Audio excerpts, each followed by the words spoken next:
This Health Minute brought to you by St. Francis Health, serving our community for 111 years.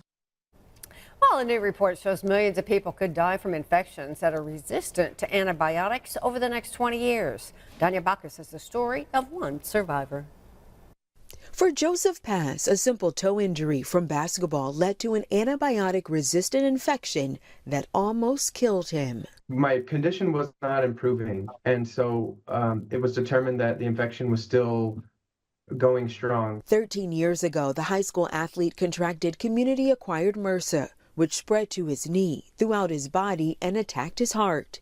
He spent months in the hospital and needed 2 open heart surgeries. The cardiothoracic surgeon removed lots of tissue, infected tissue from my heart to stop the infection. Several orthopedics who went into my tibia and femur to remove infected tissue. A study estimates more than 39 million people globally could die from antibiotic-resistant infections over the next 25 years. Antibiotic resistance is what happens when a bacteria changes in such a way that the antibiotics we use to fight these infections are either not effective or less effective than they used to be.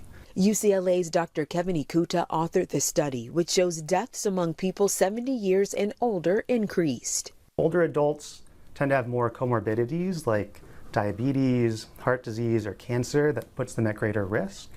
And as we get older, our immune system is not quite as robust. Joseph couldn't go back to playing basketball, but he enjoys other sports now. He urges others to be vigilant about prevention. For the community-acquired version, which is the one that I picked up, don't share towels, don't share equipment, keep your cuts covered and treated.